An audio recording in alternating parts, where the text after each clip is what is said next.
تاجدار رسالت شہنشاہ نبوت صلی اللہ تعالی علیہ وآلہ وسلم نے ارشاد فرمایا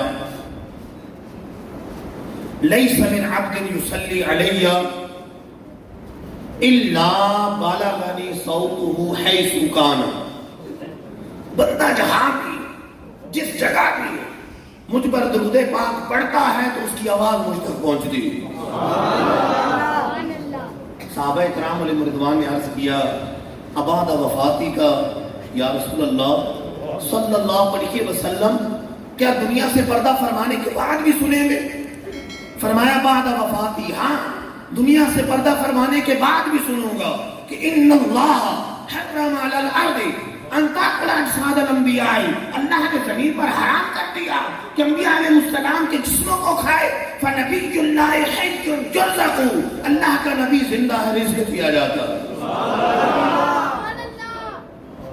اس حدیث پاک سے پتہ چلا کہ ہم اپنے آقا و مولا صلی اللہ علیہ وسلم کی بارگاہ میں درود و سلام پیش کریں تو حضور خود سنتے ہیں۔ معلوم ہوا کہ ہمارے آقا زندہ ہیں۔ اعلیٰ حضرت فرماتے ہیں تو زندہ ہے واللہ، تو زندہ ہے واللہ، میرے چشم عالم سے چھپ جانے والے۔ تو ہمارے آقا زندہ ہیں، اللہ عز و جل کے انبیاء زندہ ہوتے ہیں۔ سرکار دو عالم صلی اللہ علیہ وسلم فرماتے ہیں الانبیاء احیاء فی قبورہم یصلون، انبیاء علیہ السلام زندہ ہیں، اپنی اپنی قبروں میں نمازیں پڑھتے ہیں۔ اس ایک حدیث پر امام بہقی نے پوری کتاب لکھی، اس کی اسناد ذکر کی، اس کی صحت ثابت کی۔ اس ایک حدیث پر امام بہقی جو بہت بڑے محدث ہیں، انہوں نے کتاب لکھی کہ اللہ عز و جل کے انبیاء زندہ ہیں، وہ نمازیں پڑھتے ہیں، اپنی قبروں میں نمازیں ادا فرماتے ہیں۔ مسلم شریف کی حدیث پاک ہے، حضور فرماتے ہیں مررت علی موسیٰ وہو یصلی فی قبرہ، معراج کی رات موسیٰ علیہ السلام کے پاس سے گزرا، وہ اپنی قبر میں نماز پڑھ رہے تھے۔ پتہ لگا کہ اللہ کے نبی زندہ ہیں۔ علامہ سیوطی رحمۃ اللہ تعالی علیہ حاوی نے فتاوی کے اندر نقل کرتے ہیں کہ جب یزید پلید ناپاک نے مدینہ منورہ پر حملہ کروایا، مسجد نبوی شریف میں گھوڑے باندھے گئے، معاذ اللہ، کئی دن تک اذان نہ ہوئی، نماز نہ ہوئی۔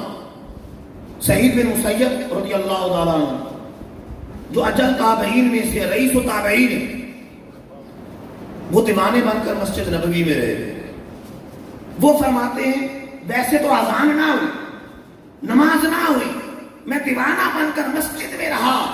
فرماتے ہیں ما یاتی وقت الصلاۃ الا سمعت الاذان من القبر، جب بھی نماز کا وقت آتا تو قبر انور سے میں اذان کی آواز سنا کرتا ہوں۔ پتہ چلا کہ ہمارے آقا زندہ ہے، پتہ چلا کہ اللہ کے نبی زندہ ہے، اور جو تمام نبیوں کے سردار ہے وہ بھی زندہ ہے۔ جب ہر نبی زندہ ہے تو جو انبیاء کے سردار ہے مدرجہ اولا زندہ ہے۔ پتہ چلا کہ ہمارے آقا زندہ ہیں، نہ صرف زندہ ہیں بلکہ ہمارا درود و سلام بھی سنتے ہیں۔ ہم یہاں سے پڑھے وہ مدینے سنے، ان کی اعلیٰ سماعت پہ لاکھوں سلام، دور و نزدیک سے سننے والے مکان کان لال کرامت پہ لاکھوں سلام۔ اس شعر میں کان اعلیٰ حضرت نے دو مرتبہ استعمال کیے، ایک کان سے مراد تو یہ والے کان ہے سننے والے کا، اور دوسرے کان سے مراد جس طرح جواہرات کی کان ہوتی ہے، سونے کی کان ہوتی ہے۔ تو اعلیٰ حضرت کو فرمانا چاہتے ہیں کہ رب نے اپنے محبوب کو سراپا موجودہ بنایا ہے پورا، جس میں اقدس تو الگ بات ہے، سرکار علیہ السلام کے جو کان مبارک ہیں وہ بھی معجزات اور کرامات کی کان ہے۔ یہ دور و نزدیک سے سننے والے وہ کان لال کرامت پہ لاکھوں سلام۔ تو ہم درود پاک پڑھے، ہمارے آقا سنتے ہیں۔ مفتی احمد خانقی رحمۃ اللہ علیہ قرآن مجید میں جو رب نے فرمایا وسلموا تسلیما، ان کی بارگاہ میں خوب سلام پیش کرو، اس کی تفسیر میں لکھتے ہیں کوئی شخص سن نہ سکتا، اس کو سلام کرنا منع ہے، سن سکتا ہو لیکن جواب نہ دے سکتا ہو، سلام کرنا منع ہے۔ جیسے کوئی شخص ہو رہا ہے سن نہیں سکتا، سلام نہیں کرے۔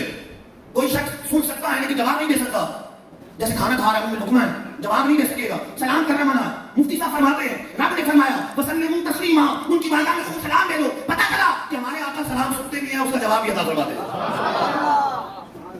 اچھا، سننا پیش ہونے کے منافی نہیں ہے، مطلب آپس میں کوئی ٹکراؤ نہیں، فرشتے حضور کی بارگاہ میں درود پاک پیش بھی کرتے اور حضور سنتے بھی ہیں۔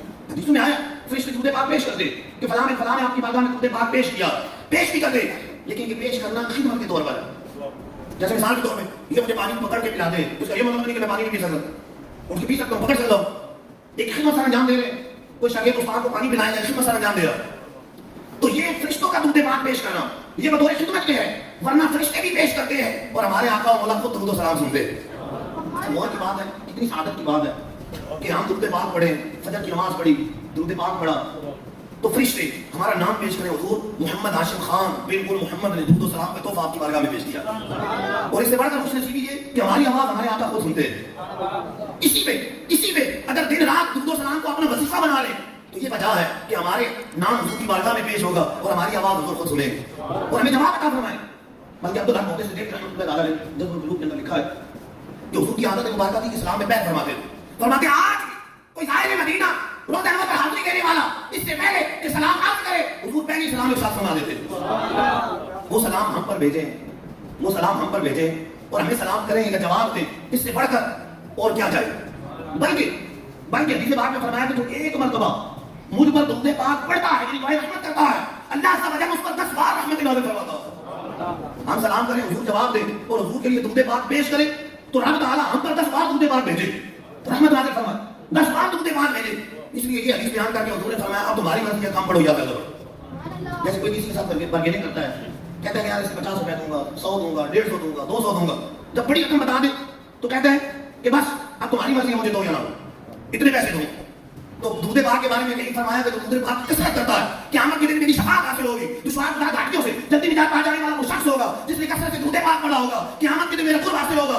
اور فرمایا کہ جو شخص مجھ پر ایک بار درود پاک پڑھتا ہے رب اس پر 10 بار رحمت نازل فرماتا ہے۔ اب تمہاری مرضی کم پڑھو یا زیادہ، تو ہمیں چاہیے دن رات اٹھتے بیٹھتے پڑھتے رہیں، وظیفہ بنا لیں۔ صلو علی الحبیب صلی اللہ علیہ وآلہ وسلم، صلاۃ و سلام علیک یا رسول اللہ۔